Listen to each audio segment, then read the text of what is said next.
The Galactic Council chamber was silent, save for the faint hum of the energy shields that separated the delegates from the vastness of space. The air was thick with tension, the kind that precedes a storm.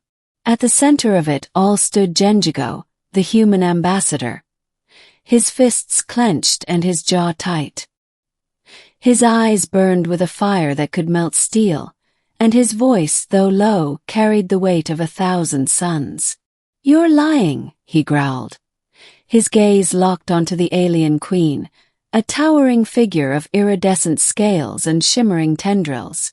Her presence was both mesmerizing and terrifying, a living embodiment of the vast, unknowable universe. The queen tilted her head, her multifaceted eyes reflecting the dim light of the chamber. "I do not lie, human," she replied, her voice a melodic yet alien resonance. "I am with child, and the father is you."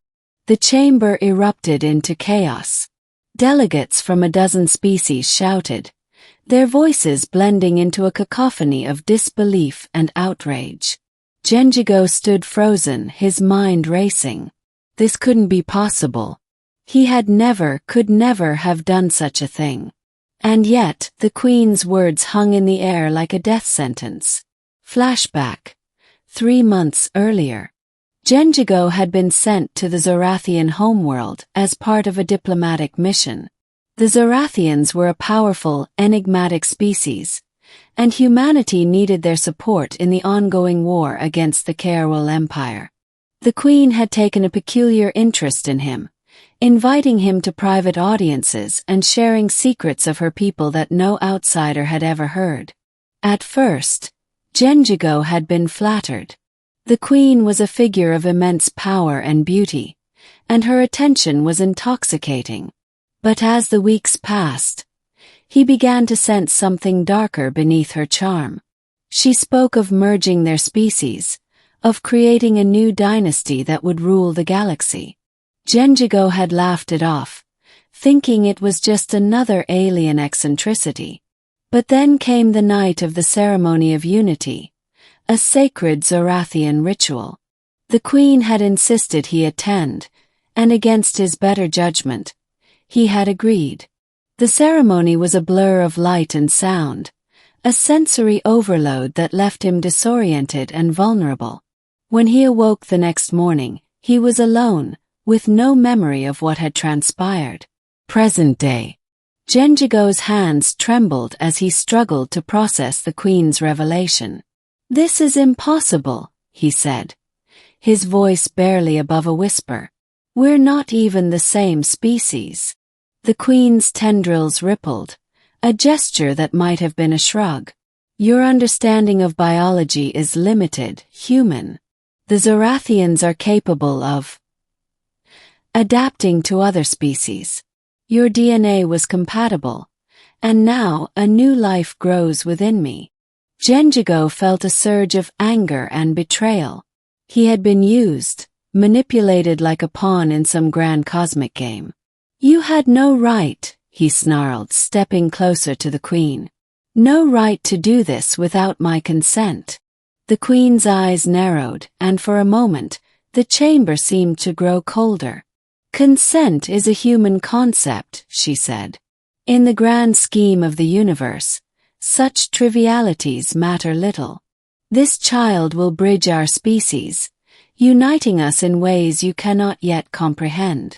Genjigo's fists clenched tighter, his knuckles white. "I don't care about your grand schemes," he said, his voice rising. "This is my life you're playing with, my future, and I won't let you take that from me." The queen's tendrils twitched, a sign of irritation. "You speak as if you have a choice, human. The child will be born, and you will accept your role in this new order." Genjigo's anger boiled over. "I won't be a part of this," he shouted, his voice echoing through the chamber. "I won't let you control me."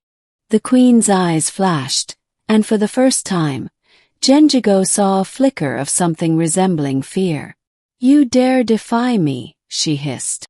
"You, a mere human, dare to challenge the will of the Zorathian queen. Genjigo took another step forward, his eyes blazing. "I'm not just any human," he said, his voice steady now.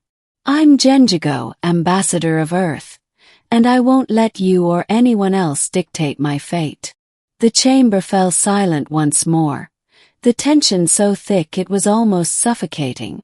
The queen stared at Genjigo, her expression unreadable. Then slowly she began to laugh, a sound that sent shivers down his spine. "Very well, human," she said, her voice dripping with malice. "If you will not join me willingly, then I will take what I need by force." With a wave of her hand, the queen summoned her guards, towering creatures of pure energy that materialized out of thin air. They moved with unnatural speed, surrounding Genjigo in an instant. But Genjigo was ready. He had spent years training for situations like this, and he wasn't about to go down without a fight. With a roar, he activated the hidden weapon in his wrist, a plasma blade that sliced through the air with a deadly hum.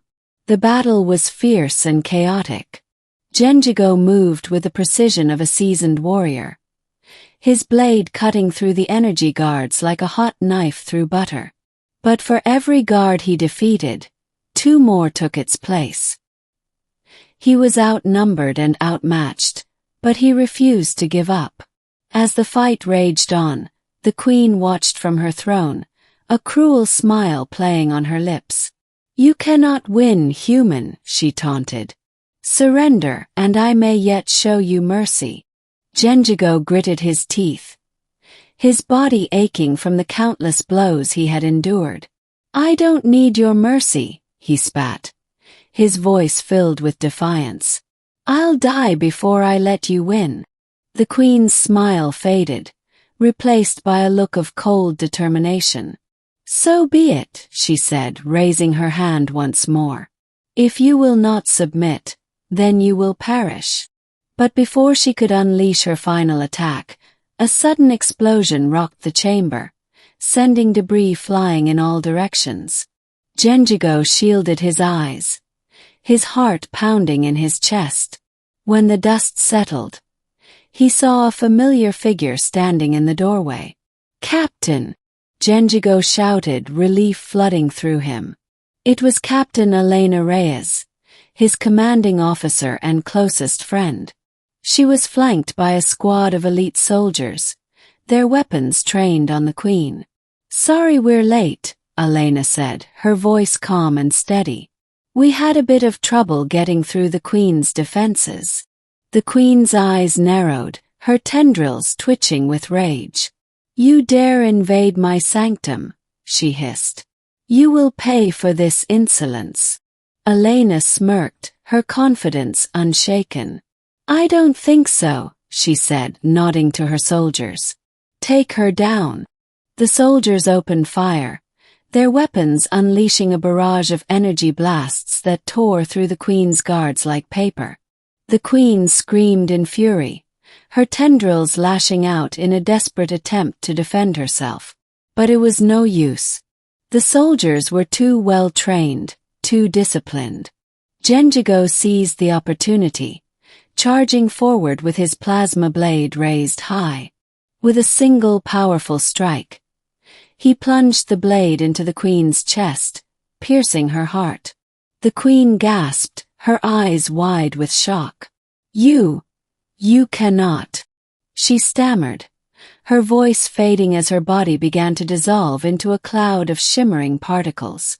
Genjigo stepped back, his chest heaving with exertion. "It's over," he said, his voice filled with a mixture of relief and sorrow. "It's finally over."